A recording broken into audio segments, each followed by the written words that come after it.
Salut à tous, bienvenue dans le rétro. Dans le rétro, votre nouveau rendez-vous 100% voiture d'hier et de toujours, voiture mythique, voiture de collection. Dans le rétro, c'est aussi et c'est surtout de belles histoires d'hommes et de femmes qui vivent leur passion, qui donnent beaucoup de leur temps, peut-être de leur argent, et qui vont tenter pendant ces différents rendez-vous de vous communiquer leur passion pour leur trésor.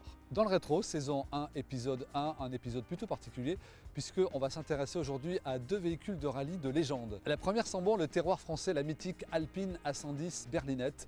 La deuxième aurait plutôt des parfums de spaghetti au provolone, la non moins mythique Lancia Stratos. Ces autos ont une particularité, c'est qu'elles appartiennent à un véritable passionné qui fait plus que les admirer, il s'en sert et il ne fait pas semblant. Ce passionné s'appelle Nicolas Leroy-Fleuriot, président de Keops Technologies, et c'est au volant de sa berlinette qu'on va le retrouver tout de suite dans le rétro.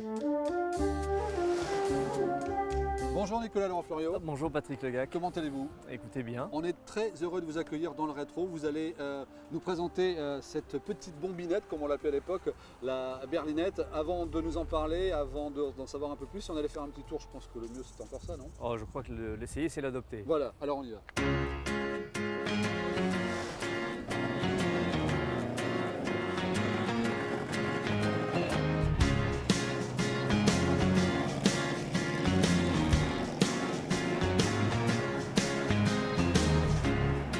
I'm not surprised, not everything lasts.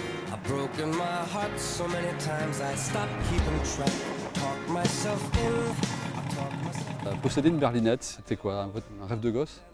Complètement, c'est un rêve de gosse. Quand j'avais 8-10 ans, c'est une voiture qui me créait beaucoup d'émoi. J'étais à chaque fois complètement subjugué par cette voiture et je m'étais dit que quand je serais grand, j'en aurais une. Maintenant vous êtes grand, vous en avez une. Qu'est-ce que la berlinette a que n'ont pas les autres voitures de rallye? Bon, d'abord, je crois qu'elle a une histoire puisque c'est la voiture française qui était championne du monde en 1973. Ensuite, je crois que sa ligne est intemporelle. C'est un coup de crayon absolument magique. Coup de crayon signé Jean Rédélé?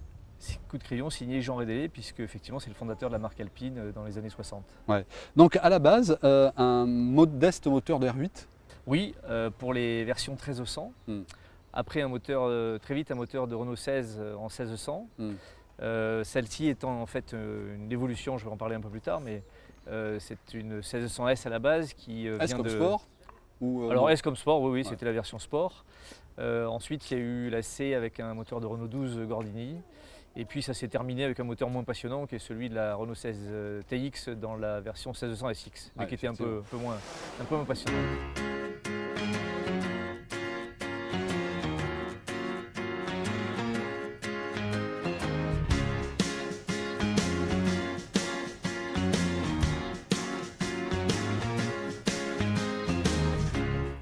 Nicolas Leroy-Fleuriot, on se retrouve face à la mer. Cette Alpine A110 berlinette est une star. Est-ce que c'est un modèle rare? Celle-ci, oui, elle fait partie des Happy Few qui ont été utilisés par l'usine Alpine en 73 pour le championnat du monde, l'année où la marque Alpine a été championne du monde.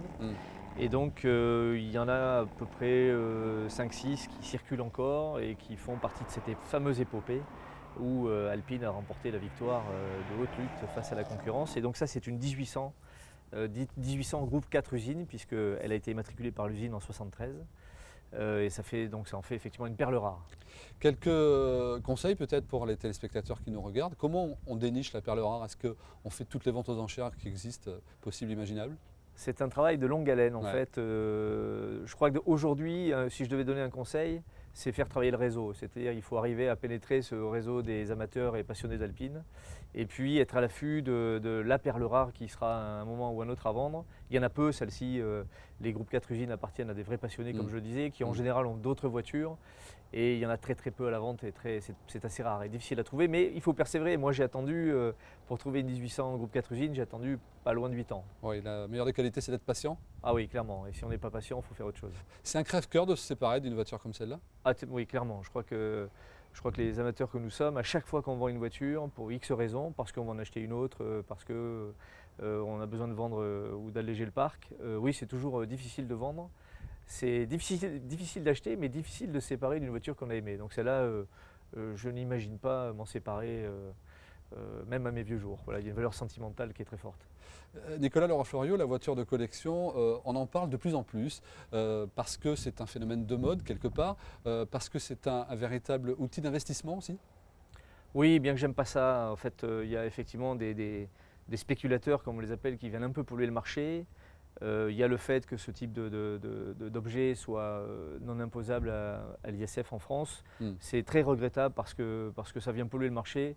Moi j'ai la prétention de dire, ou pas de prétention, mais je suis un véritable drogué de la voiture depuis que je suis tout petit. On est quand même une grosse majorité comme ça, et puis les quelques-uns qui viennent faire monter les cotes pour des raisons vénales, j'ai envie de dire que ce serait bien qu'ils s'intéressent à d'autres choses qu'aux voitures. Voilà, ça éviterait effectivement des cotes qui s'envolent, avec des prix qui par moments deviennent surréalistes, et avec des vrais passionnés qui n'ont plus les moyens de se payer ce genre de véhicules, alors qu'elles seraient certainement dans de meilleures mains et mieux entretenues avec des gens qui sont véritablement passionnés. Donc oui, il faut que ces gens-là aillent investir dans l'or ou dans autre chose que dans la voiture de collection.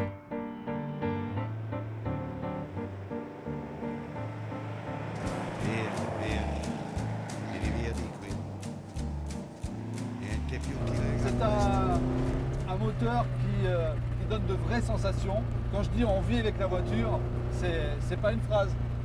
Non, on ressent la moindre bosse, le moindre trou. Et encore une fois, là on a une conduite typique à la berlinette.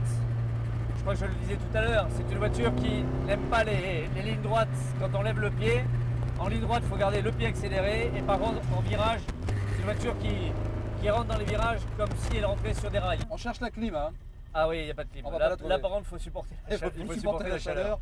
On tourne cette émission en plein cœur de l'été ici en Gironde. On veut dire qu'on n'a pas froid. Le Tripmaster, ça sert à quoi, Nicolas? Le Tripmaster, ça sert à calculer au mètre près votre distance entre deux points, et en l'occurrence, c'est indispensable en rallye, notamment dans les parcours de liaison entre deux spéciales. Vous avez un roadbook qui vous donne donc des indications de tourner à droite à 200 mètres, à gauche à 500 mètres, et ça sert exactement à vous repérer entre deux points, et on le remet à zéro à chaque fois entre les deux poins. Alors je cherchais la clim, je cherche l'autoradio, il n'y en a pas non plus. Non, il n'y a pas d'autoradio bien évidemment dans ce genre de voiture. Il faut savoir qu'en fait que l'écurie alpine cherchait le moindre gain de poids possible. Ouais, bien sûr, vous voyez que les pédales sont trouées, les charnières des portières sont trouées.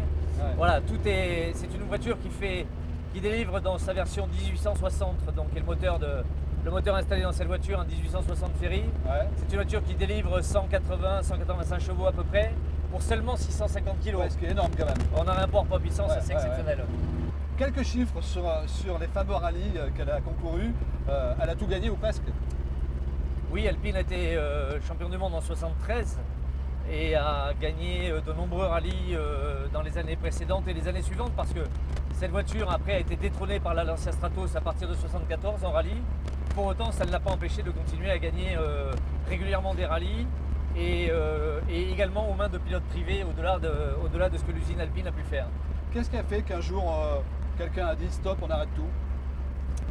Oh, je crois que c'est surtout la concurrence qui a fait évoluer donc ces voitures. La principale concurrente, c'était qui justement? C'était quoi? Alors ensuite, après 73, c'était clairement la Stratos, la Lancia Stratos qui était championne du monde en 74, 75 et 76, donc 3 années de suite.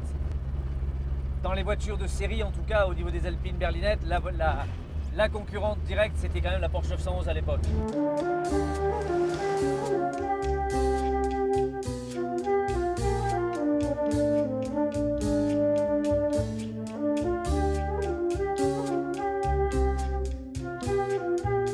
On a passé du bon temps avec l'Alpine berlinette juste à l'instant.